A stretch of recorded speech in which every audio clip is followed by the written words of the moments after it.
네, 우리 서로 인사 나누도록 하겠습니다. 그리스도는 완전하고 충분하고 모든 것입니다. 지금은 깨어있어 기도할 때입니다. 네, 한 번 더 하겠습니다. 기도하면 반드시 응답하십니다. 오늘 이 본문의 말씀은 그 사도 바울이 제자 디모데에게 보내는 편지글이죠. 그런데 이 내용은 이제 그 감옥에서 이렇게 있던 사도 바울이 이제 감옥을 나오고 나서 그 돌아다니면서 이렇게 마지막 거의 마게도냐 이제 빌립보 지방으로 다시 가서 자기가 최초로 세운 그 교회를 이렇게 둘러보면서 유언과 같이 제자 디모데에게 남겨놓은 그 말이에요. 그러니까 이 하나님께서 이제 2년 뒤에 바울은 로마로 잡혀가가지고 네로에 의해서 잡혀가서 순교를 당합니다. 근데 그 바로 2년 전에 기록한 것이 디모데 전후서예요. 그런 상황이니까 이 말씀은 어떻게 보면은 유언과 같은 그런 내용이다 이렇게 보면 되겠죠. 사랑하는 제자에게 자기의 전심을 다해서 기록한 그런 내용이 되는 거예요. 그런데 뭐를 얘기했냐 하니까 그러므로 내가 첫째로 권하노니 이렇게 하면서 이 모든 사람을 위하여 기도를 하라 그렇게 말하고 있어요. 근데 그 중에서도 더 2절에 보니까 임금들과 높은 지위에 있는 모든 사람을 위하여서 기도하라 이렇게 말합니다. 사도 바울이 유언과 같이 남긴 그 제자에게 사랑하는 제자에게 주는 메시지의 제일 중요한 핵심 내용이 모든 사람을 위해서 기도하라는 거예요. 그리고 그 중에서도 임금들과 높은 사람들을 위해서 특별히 기도를 하라 그거 부탁하고 있어요. 자, 우리가 이 기도를 부탁받은 이제 이런 시간표가 사도 바울의 마지막 유언과 같은 그런 시간표였습니다. 그런데 거기서 최고로 중심을 들이고 부탁한 것이 기도를 하라는 거예요. 그리고 그 기도의 내용이 특별히 임금들과 높은 지위를 갖고 있는 사람들을 위해서 기도해 주라. 지금 우리나라는 객관적으로 볼 때 좀 어려움에 처해 있습니다. 좀 위기 상황이라 볼 수도 있죠. 물론 몇 년이 더 지난다면은 모든 것이 회복되고 오히려 더 좋아지리라고들 이제 보는 분들도 많아요. 또 어떤 분들은 절망적인 이제 판단을 하고 상당히 위험한 그런 내용으로 보고 있는 분들도 많이 있습니다. 그러나 하나님께서 모든 것을 이끌어 가시기 때문에 우리가 정말로 믿음으로 기도한다면 믿는 사람들의 그 기도대로 인도하실 줄을 믿습니다. 그렇기 때문에 우리는 뭘 해야 되냐면은 깨어서 기도할 때요. 지금이 6.25 때도 낙동강 전선만 무너지면은 우리나라가 북한군에 완전히 점령이 되는 그런 절체절명의 그런 어려운 상황이었어요. 그때 부산에 피난 와 있던 모든 목사님들과 장로님들이 함께 모여서 나라를 위해서 기도했습니다. 그 나라를 위해서 기도했더니 기적이 일어났죠. 저 유엔에서 유엔 상임이사국에서 통과가 될 수가 없는 통과가 돼버렸죠. 그래서 유엔군이 우리나라에 파병이 됩니다. 러시아 대표 사절단이 와가지고 투표를 하러 오는 중간에 빵꾸가 났어요. 자동차 고장이 나서 오도 가도 못하게 됐어요. 그 사이에 통과돼 갖고 결국은 그 당시 필리핀 함대 쪽에 근무하던 메가더 원수가 일본으로 가 있다가 오키나와 쪽에 가 있다가 한국에 인천 상륙 작전을 위해서 오게 되죠. 그래서 그 9.28 수복 때문에 나라가 다시 회복이 됐잖아요. 안 그러면 우리나라 지금 공산화 됐습니다. 왜 공산화 될 수밖에 없었냐? 그때 당시 우리 주변 국가들 거의 다 공산화됐어요. 그때 당시 주변 국가들 중국 공산화됐죠. 나머지 국가들 베트남도 일부 공산화가 돼가고 있고요. 그 옆에 나라들 중에 공산화된 나라들 되게 많습니다. 우리나라가 만약에 그때 당시 상황 같으면 우리가 갖고 있는 그 전력이 북한보다 못해요. 훨씬 못 미쳐요. 비록 낡은 거긴 해도 북한은 엄청난 비행 편대와 또 이 배들 함정들과 그리고 탱크, 우리는 탱크가 한 대도 없었어요. 근데 엄청나게 많은 탱크를 몰고 내려왔던 거예요. 그래서 서울이 바로 그냥 함락이 되면서 곧바로 무방비 상태로 끝까지 내려왔던 상황이거든요. 이거를 이긴다는 것은 상상을 할 수 없었던 상황이에요. 우리가 몰라서 그렇지. 지금 우리가 이렇게 회복되고 나니까 뭐 그렇겠지 이러지만 그게 아니에요. 기적의 기적이라고 볼 수 있어요. 그리고 메가더 원수 같은 분이 우리나라를 왔다는 사실은요, 지금으로 말하면은 아프리카에 이름도 없는 조그마한 나라, 그런 나라에 파병을 하기로 결정을 했다는 것과 똑같은 얘기예요. 그때 필리핀보다 우리나라 훨씬 못 살았어요. 그런데 그런 나라를 살리기 위해서 미국이 어마어마한 병력을 가지고 저렇게 왔다는 것은 말이 안 되는 내용이에요. 이게 전부 기적이잖아요. 왜 기적이 일어났죠?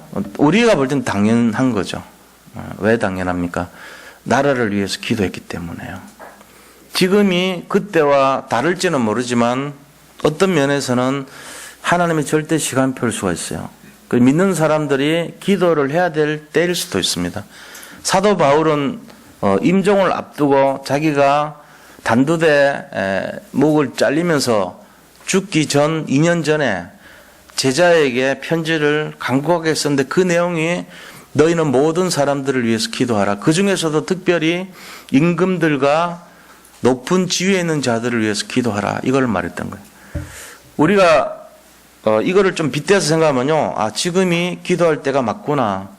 비록 전쟁이 난 것은 아니지만 나라가 뭔지 모를 여러 가지 어려움 속에 지금 국면에 있구나. 그거 알아야 돼요. 경제적으로도 마찬가지입니다. 세운상가에 입주했던 사람 30%가 지금 나갔습니다.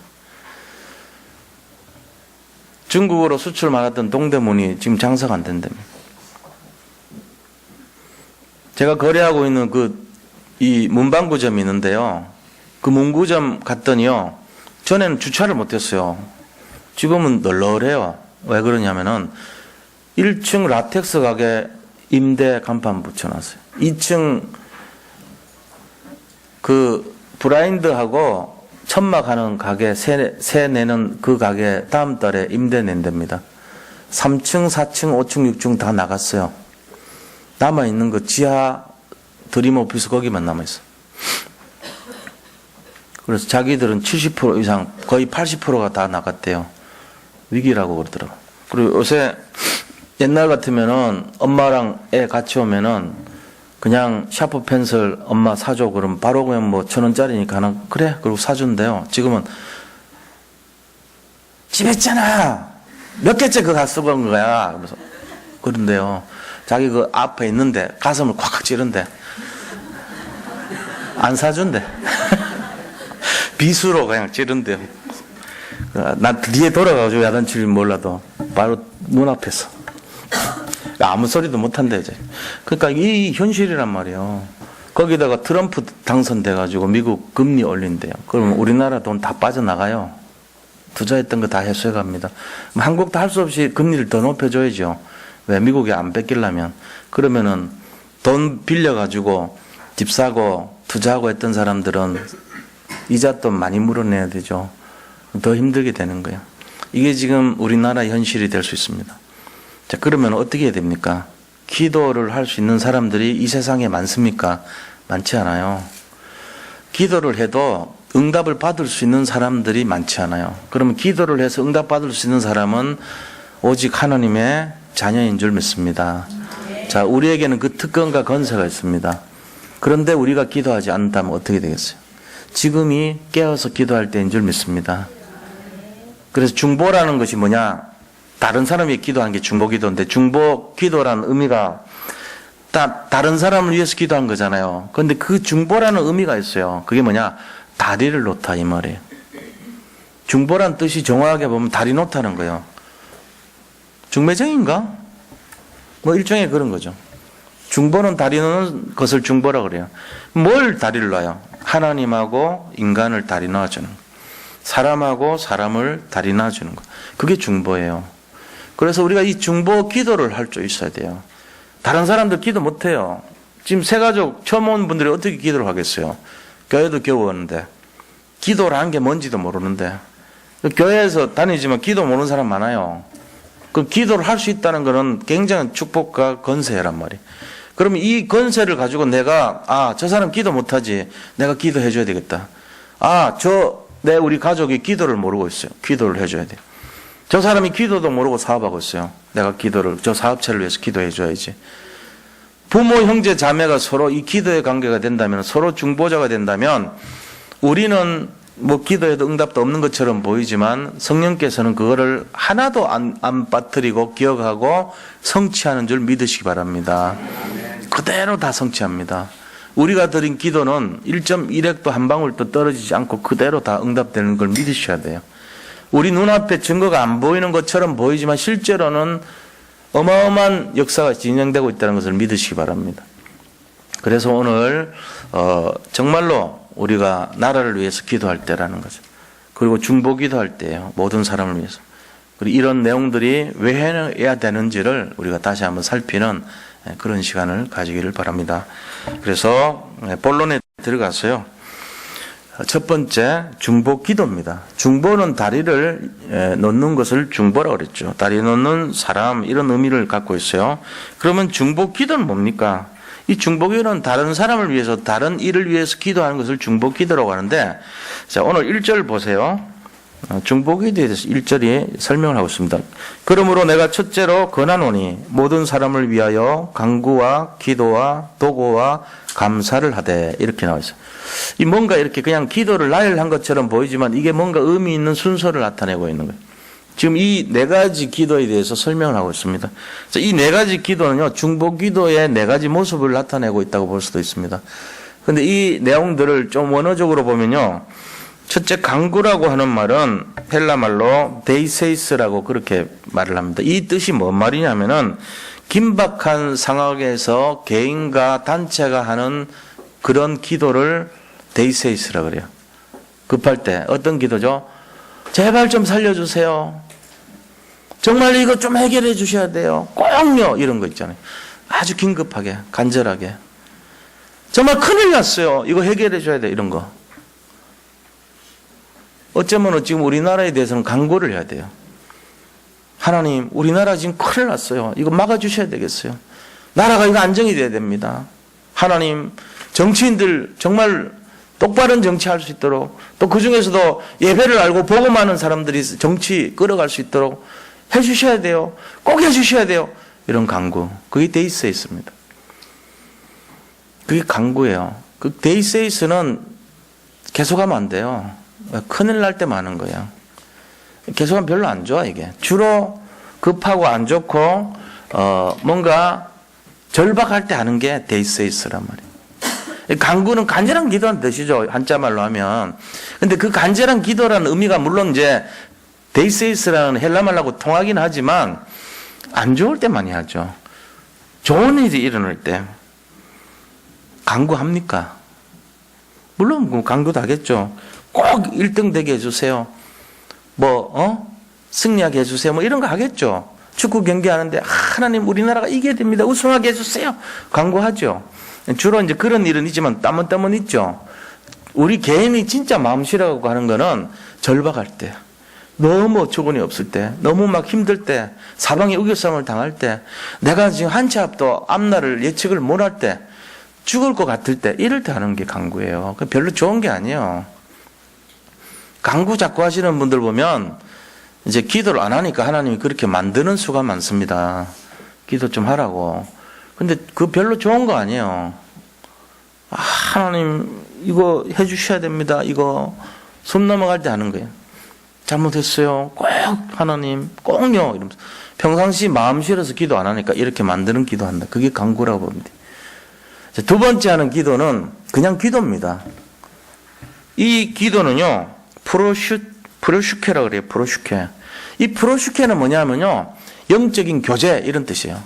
무슨 뜻이냐면 일상적인 생활 삶 속에서 늘상 하는 영적인 교제를 프로시켜라 그래요. 그럼 이게 뭔 말이죠? 기도란 말이에요. 그럼 기도란 게 뭔 말이냐면은 특별한 게 되면 안 돼요. 호흡이라고 그랬어요. 호흡을 특별하게 쉴 때는 언제죠? 호흡 특별하게 할 때는 임종 직전이나 아니면 뭐 응급실 갈 일이 있거나 아니면은 뭔가 아주 이렇게 힘든 운동을 한 뒤라든지 정상적인 상태가 아닐 때 하는 거예요. 그러면 일반적이고 정상적인 상태에서 하는 호흡은요 어떻게 하죠? 편안합니다. 특징이 거칠지 않습니다. 뭐 이렇게 다르지 않습니다. 보통 때하고. 강구는 막 좀 다르죠. 쌕쌕거리고 막 숨 거칠고 이럴 수 있어요. 근데 기도는 그런 게 아니에요. 프로스케는 늘상 하는 편안한 상태에서 하는 교제를 프로스케라고 그래요. 좀 다르죠. 자, 그럼 강구하는 사람의 중심이 맞겠습니까? 프로스케 하는 사람 중심이 맞겠습니까? 한번 생각해 보세요. 편안한 게 맞아요. 기도라고 하는 거는 튀는 게 아니에요. 뭐 날 잡아서 하는 게 아니에요. 늘상 해야 돼요. 그리고 항상 호흡을 해야 되듯이 끊어지면 안 돼요. 이게 비밀이란 말이에요. 근데 보통 사람들은 특별하게 생각해요. 자, 이제부터 우리 호흡하러 갑시다. 어디로요? 산으로 갑시다. 기도원 가서 호흡 좀 하러 갑시다. 아, 오늘 호흡하는 날 잡았으니까 7시까지 와주세요. 이상하지 않습니까? 하나님 들을 때 굉장히 이상한 거예요. 근데 우리나라가 그 일을 많이 해요. 그리고 당신하고 나하고 특별 호흡을 좀 해야 되겠습니다. 어떻게 하는데요? 같이 모여가지고 막 좀 이상하게 하여튼 뭔가 막 일하고 막 뭔가 막 다리 뽑아야 되고 막 희한하게 막 어떤 사람 막 입에서 이상한 소리 막 내고 특별해야 되니까 그게 기도인 줄 알고 좀 그런 거 보면요 좀 뭐 틀리진 않아요. 근데 좀 분위기에 약한 사람 같아. 그런 사람 약간 그런 거 잘하는 사람 보면요 약간 이렇게 조금만 건들면요 넘어옵니다. 바로 조금 칭찬해주면 바로 넘어옵니다. 왜요? 특별한 거 좋아하는 사람이니까. 평범하면 싫어해. 지루해. 호흡도 좀 거칠게 하고 막 이래야지 착 뭔가 폼나. 프로시켜는 그런 게 아니에요. 편안하게 한지 안 한지도 모르는데 늘 하고 있는 거죠. 그게 프로시켜요. 오리의 위쪽과 아래쪽과 다르죠. 오리의 몸통 위, 수면 위에 쪽은 프로시켜고요. 수면 밑에 쪽은요. 데이세이스입니다. 위는 쫙 가고 밑에는 하루 종일 특별해야 돼. 그래야지 움직여. 위는 저기 둥둥둥둥 가는 것 같은데 밑에서는 막 이게 같이 가고 있다니까 우리도 또 그래요. 똑같이 프로스케 안 하려고 그래. 데이세이스를 좋아해. 그래가지고 뭔가 막 하면은 막 거기 막 모여갖고 오늘 은혜 받았다 그러고 막 속이 시원하다 그러고 자기 성격대로지만 프로스케를 좋아해야 돼요. 하나님 원하시는 것은 호흡하는 걸 원하지 특별 호흡하는 걸 원하지 않아요. 사실은 특별 호흡할 때는 이 응급실이나 수술 받기 직전이나 수술 후나 좀 특이한 상황일 때 하죠. 일상적인 걸 원해요. 일상이 더 길어요. 인생에 있어갖고 특별한 경우는 짧아요. 근데 사람들은 데이세이스를 좋아한다니까. 내가 강구했다 그러고 그래가지고 막 대단하다 그러고 날 잡아서 하는 기도 좋아하고 그거 아니에요. 프로스케 하시기 바랍니다. 이거 돼야 됩니다. 세 번째 기도는요 도고라 그럽니다. 도고론을 뭐라 그러냐 도고는 엔트쿠세이스라 그럽니다. 엔트쿠세이스 뜻이 뭐냐 타인을 위한 중보 기도를 엔트쿠세이스라 그래요. 이게 도고입니다. 도고는 중보 기도를 말하는 것입니다. 그다음 마지막에 감사 기도가 있어요. 감사 기도. 감사에 대한 것은 유카리스티아스라 그래요. 유카리스티아스. 이 감사에 대한 기도에 대한 부분은요. 모든 것이 하나님 은혜로 말미암았다는 것을 전달하는 내용이에요. 모든 것이 하나님의 은혜라는 거예요. 거기서부터 감사하는 마음으로 기도하는 것을 유카리스티아스라고 합니다. 유카리스티아스는 유라는 말 자체는 이제 굉장히 좋은 거 이런 거잖아요. 감사, 유카리는 감사하다는 거거든요. 하나님 앞에서 우리가 감사할 수 있는 기도가 최고의 기도예요. 그래서 기도의 수준을 우리가 보면요, 이 네 가지 단계에서 기도의 수준을 볼 수 있어요. 첫 번째는 어떤 겁니까? 나를 위한 기도를 합니다. 나를 위한 기도에는 두 가지 종류가 있습니다. 뭐죠? 바로 간구가 있고 기도가 있어요.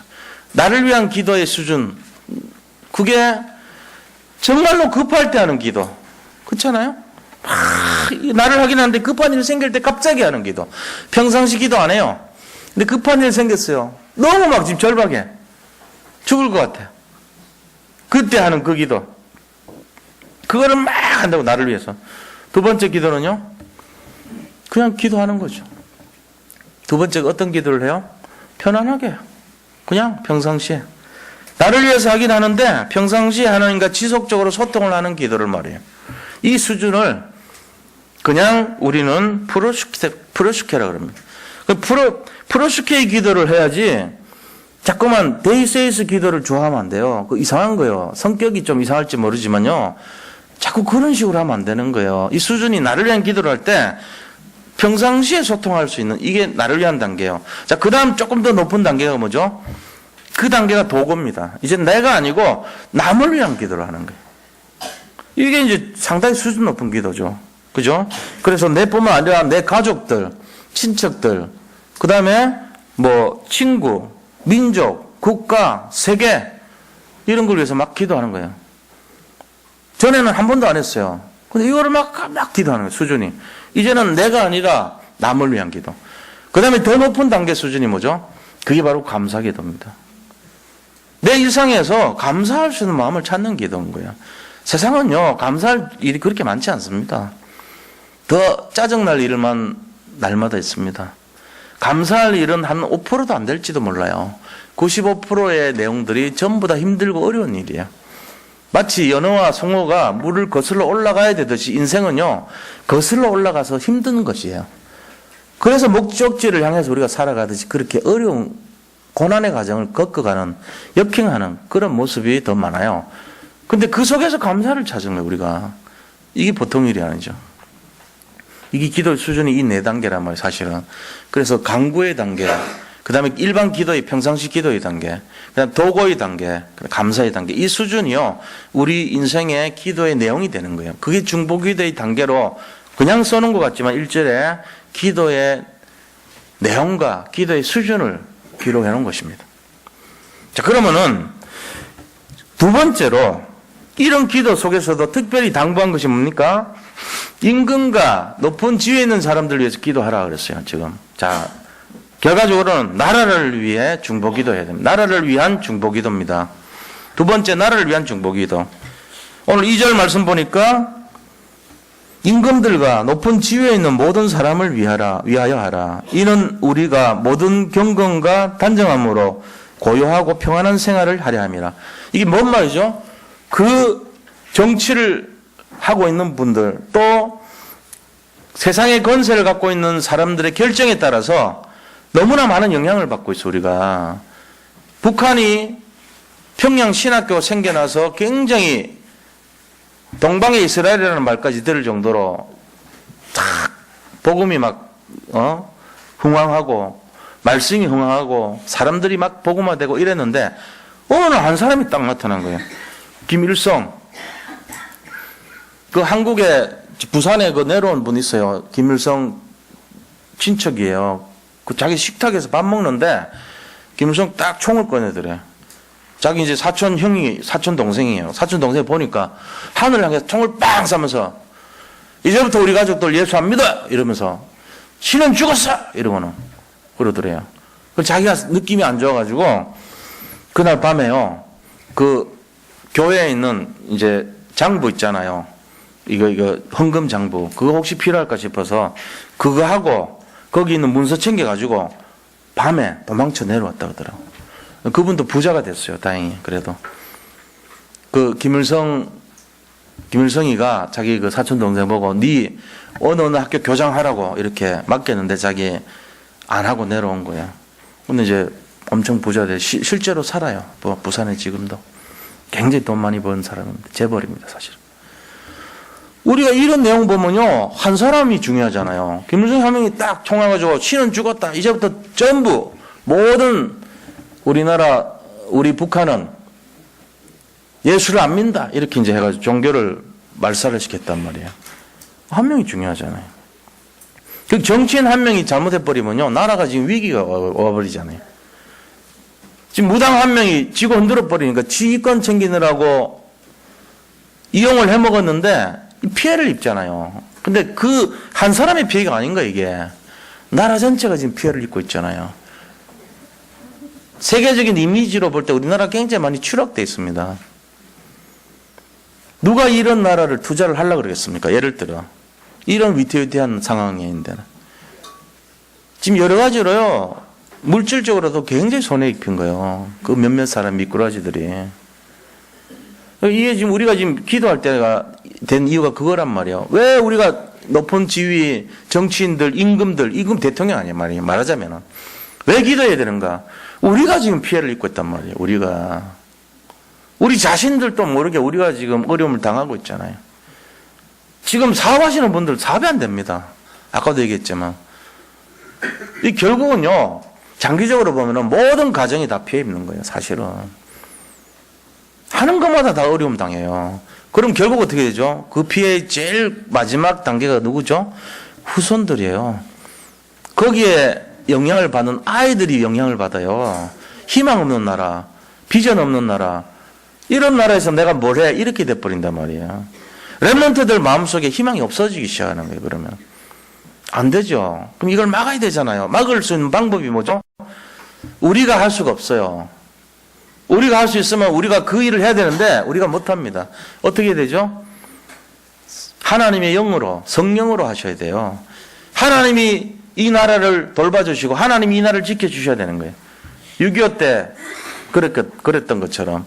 지금이 우리가 어떨 때냐? 지금 우리가 깨어서 기도할 때입니다. 기도할 수 있는 모든 분들은 하루에 한 번씩이라도 진짜 임금들과 높은 자들을 위해서 기도하시기 바랍니다. 이거 하셔야 돼요. 그럼 어떻게 기도해야 되냐? 예배를 아는 사람들이 국가 정책을 이어갈 수 있도록 기도해 주시기 바랍니다. 그게 중요한 거예요. 어느 당이 누가 이런 게 아니고요. 그거 중요한 게 아니에요. 예배를 아는 사람, 예배의 가치를 알고 예배의 축복을 아는 사람들이 국정을 이어갈 수 있도록 기도해 주시기를 바랍니다. 그럼 답이 나오죠. 우리는 예배 드리는 사람 중심 편이에요. 정말 하나님을 아는 사람 중심 편이에요. 그 편이에요. 우리에게 편이 없어요. 우리는 어디인지 편이 없어요. 저는 경상도 사람이지만 제가 솔직한 얘기로 군대에서 제일 도움받았던 분들 대부분은요, 경상도가 아니에요, 오히려. 한 분은 해남 분이었고요. 광주. 그리고 저쪽에 목포. 주로 이런 분이, 목포 계신 분이 부함장이셨거든. 그분이 자기 있는 속의 거 다 털어놔가지고 저 도와줬어요. 안 그랬으면 진짜 힘들었어요, 군대 생활. 그분이 늘 위로해주고요. 보호관 걱정하지 마. 그러면서 자기 돈 있던 거 50만 원 주더라고. 내가 빵 구워 놨었거든, 그때. 그럼 그 돈이 나중에 알고 보니까 결혼 기념일 자기들 잘 보내려고 준비했던 부인 선물해주고 하려고 모아놨던 그 돈이었어. 근데 나중에 보니까 진짜 눈물 나더라고요. 그런 분들이에요, 다들. 지역 아무 의미 없어요. 난 그거 보고요. 진정 도와주신 분들은 그런 분이었어요. 감사원에서 대통령상 준 분도요, 강주 분이었어요, 오히려.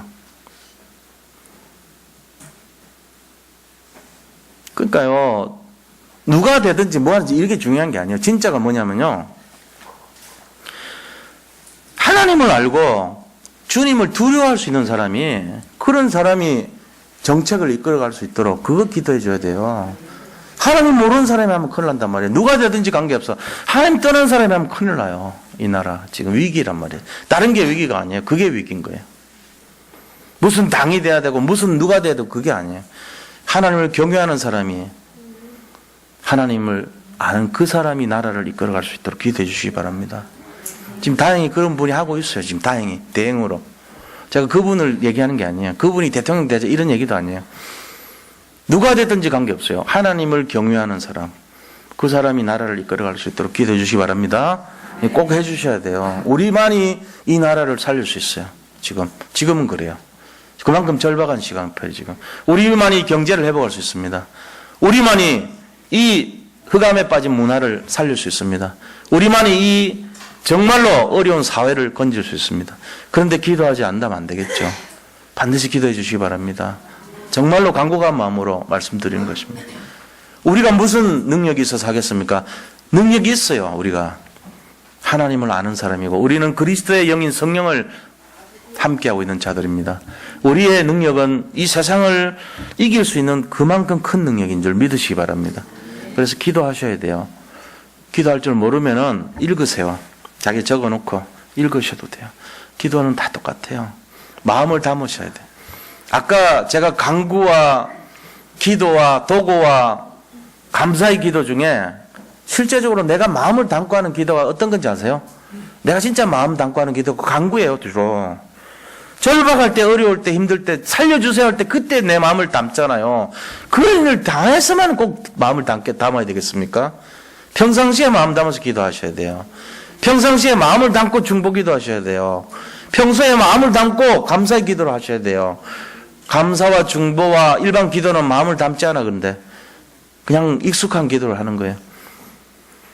진짜 막 급하고 막 불이 손에 붙었을 때만이 이거 꺼주세요 이런 기도한다고. 우리가 그렇게 기도하면 되겠어요?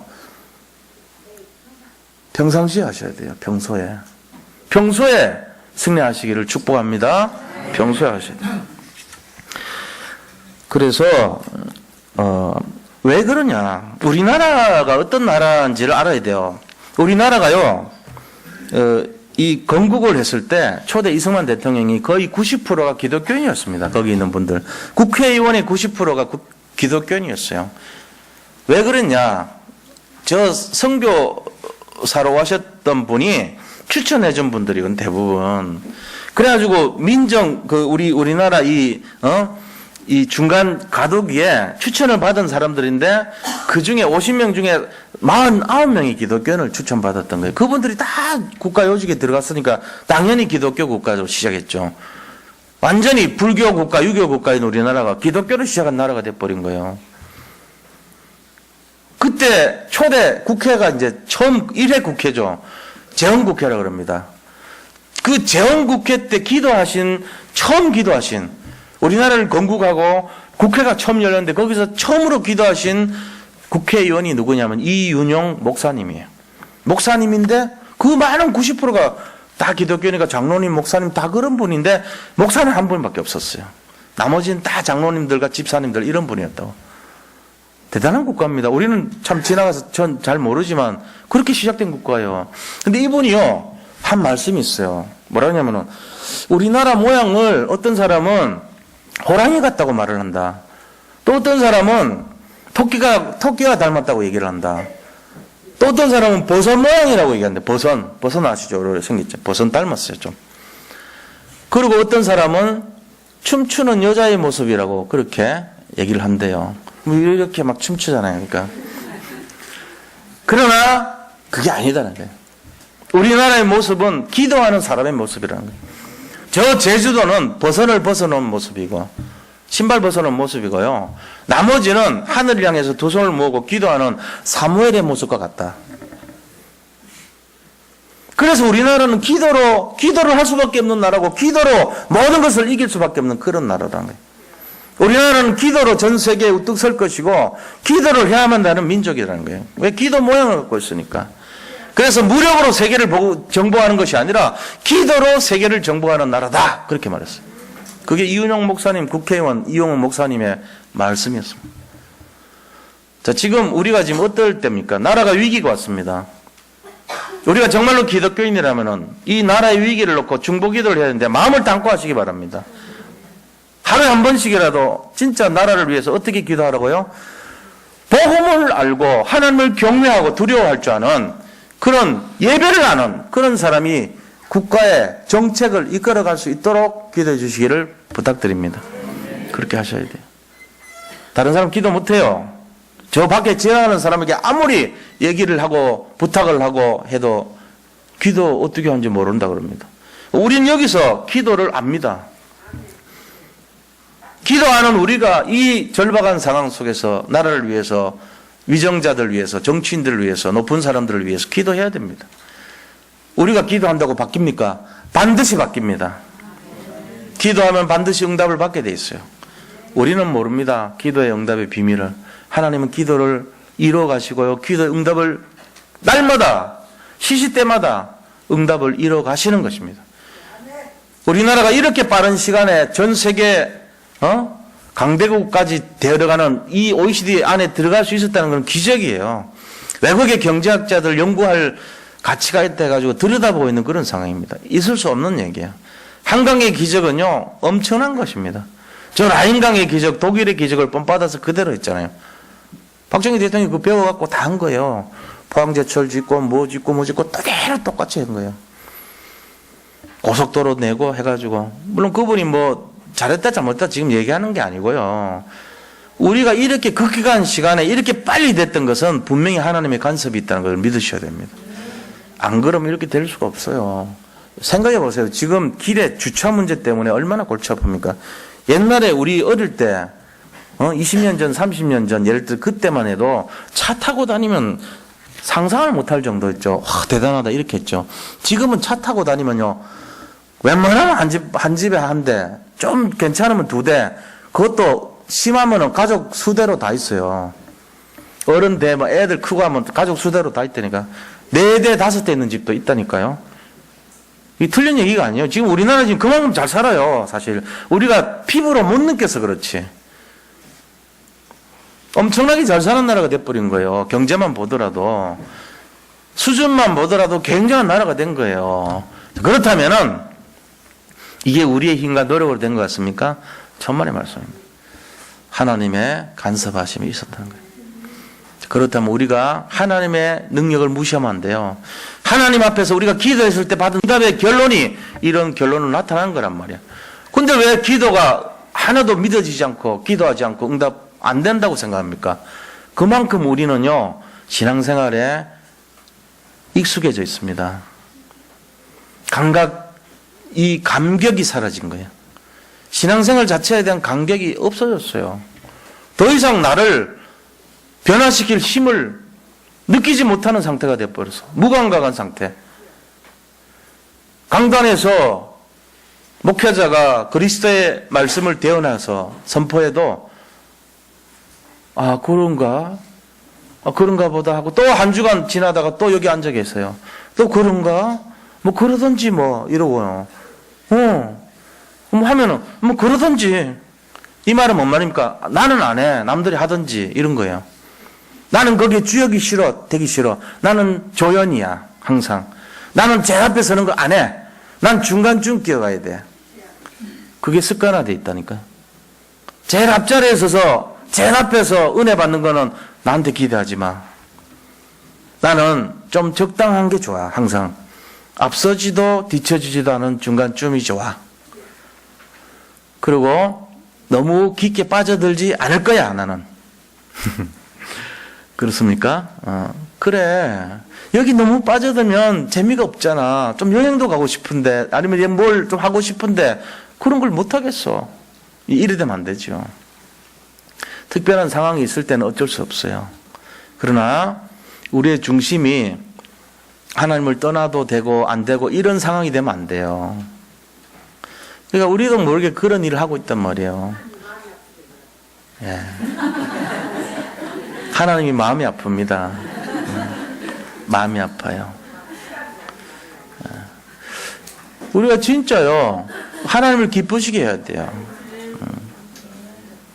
여기 계신 모든 성도님들, 정말 말씀에 반응하고 행동하는 신앙으로 변화되시기를 축복합니다.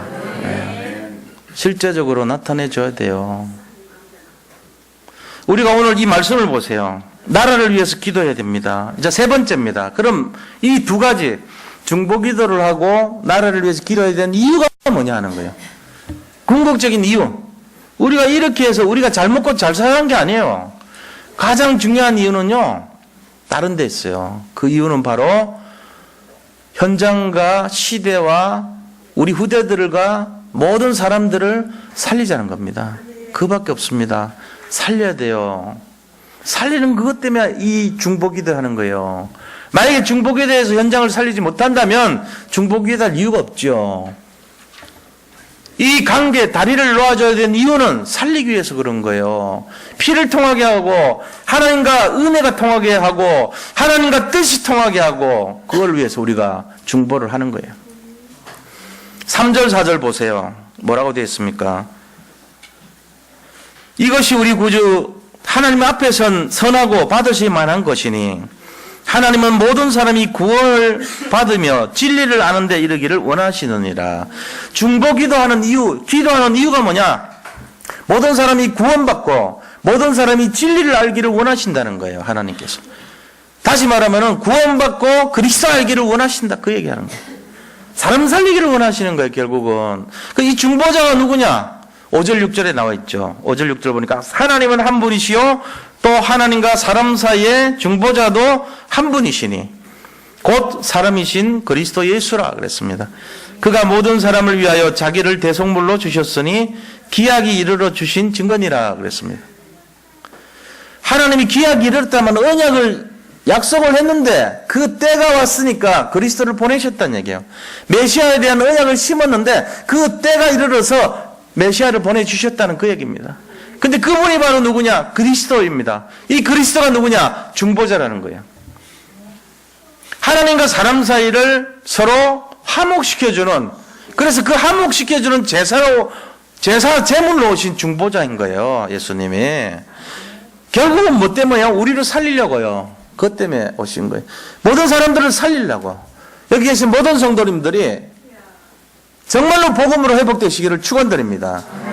마찬가지로 다른 사람들을 위해서 그 복음을 전하는 축복을 누리시기를 축복합니다. 그거 하셔야 돼요. 그래서 바울이 뭘 했냐? 7절 보세요. 바울이 이를 위하여 내가 전파하는 자와 사도로 세워졌다. 전도자가 됐다는 거예요. 이걸 위해서. 그리고 내가 목사로 세워졌다는 거예요. 여기 계신 분들은 전파하는 자의 축복을 누리시기를 바랍니다. 이 일을 한 이유가 뭡니까? 믿음과 진리 안에서 내가 이방인의 스승이 되었다. 왜요? 현장 살리고 사람 살리고 연약한 자들 회복하고 치유하고 그들을 이렇게 세우기 위해서요. 지금도 갈급한 영혼들 많습니다. 우리가 믿는 사람들도 이 정도인데 믿지 않는 사람들은 완전히 저 브라질에 그죠? 피라냐라는 고개가 있어요. 피라냐 들어보셨어요? 그 피라냐 고기가요, 강물 속에서 돼지를 한 마리 집어넣으면요, 몇 분, 5분도 안 걸려요. 완전히 뼈만 남습니다. 그러니까, 우리가 지금 예수 안 믿으면요, 그거랑 똑같아요. 저 바깥에 있는 사람들은요, 지금 마귀가 산길자를 자라 돌아다니면서 우는, 이 완전히 늑대와 같이요, 산길자를 자라 돌아다니고 있어요, 지금. 계속 우는 사자와 같이 계속 삼키려고 피라냐 같이 호시탐탐 그러고 있는 거예요. 우리는요 무방비 상태로 떠돌아다니는 그 사람들 가만보고 뜯겨 먹네, 뼈가 나왔네, 죽었다, 안 됐다 이럴 겁니까? 아니죠. 중보기도 해줘야 돼요. 내 손을 잡으세요. 당신 빨리 살아나와야 돼요. 예수 믿으세요. 빨리 일어나야 돼요. 정말로 그거 해줘야 되는 거예요. 이게 지금 우리가 해야 될 사명인 것입니다. 이 일을 위해서 부르심을 받은 줄 믿으시기 바랍니다. 그래서 뭐라고 했습니까? 너희는 가서 모든 족속으로 제자를 삼아라 그랬죠. 그래서 이 중보자 역할을 하라는 거예요. 오직 성령이 너희에게 임하시면 너희가 권능을 받고 중보자가 되리라. 내가 이제 너희로 사람 나누는 중보자가 되게 하리라. 성경에는 그렇게 표현은 안 했지만 그런 식으로 다 기록되어 있는 거예요. 너희는 만민에게 가서 이 복음을 통해서 중보 역할을 하라. 너희가 나를 사랑하느냐? 중보자가 되라. 내 어린 양을 먹이고 치고 먹이라. 하나님 계속 그 얘기 하시는 거죠. 그 일을 위해서 때가 되매 주님이 오셨던 것입니다. 결론을 말씀드리겠습니다. 우리가 이제 뭘 해야 되는지. 나라와 정치인들을 위해서 깨어서 중보기도할 때입니다. 기도를 하시기 바랍니다. 또 중보기도에 대한 비밀 믿어지지 않는다면 제가 말씀드릴게요. 스탠리 존스 선교사님에 대한 내용입니다. 인도로 파송돼서 연세가 87세가 될 때까지 사역을 하셨어요. 이 선교사님이 원래 미국 보스턴에서 출발했는데 거기서 파송이 되신 분이에요. 근데 어느 날 뇌졸중 중풍이 온 거죠. 그래가지고 본국으로 환송이 됐습니다. 보스턴 병원에 입원을 했어요. 거기 있는 의사들이 뭐라고 얘기하시냐면은 당신은 이제 말도 못할 것이고 걷지도 못할 것입니다. 라고 얘기했습니다. 근데 이 스탠리 존스 목사님은 나는 선교를 하고 싶어. 인도에 다시 돌아가고 싶어. 그 연세에. 그래가지고 5개월 동안 입원을 약정이 되는데 그 기간 동안 재활치료 받을 때마다 자기 가족들에게 얘기했어요. 내가 걷든지 말을 하려고 그러든지 서든지 할 때 그때마다 나한테 나사렛 예수 그리스도 이름으로 일어나 걸어라! 이렇게 좀 선포해 달래요. 그거를 계속 가족들에게 부탁을 했는데 기적이 일어났어요. 완전 치유돼 버렸어요. 말도 하고 걷고. 그래서 그 다음에 인도로 가셔가지고 88세의 고령에도 불구하고 1년 동안 50번이나 설교했습니다. 2번 빼고요.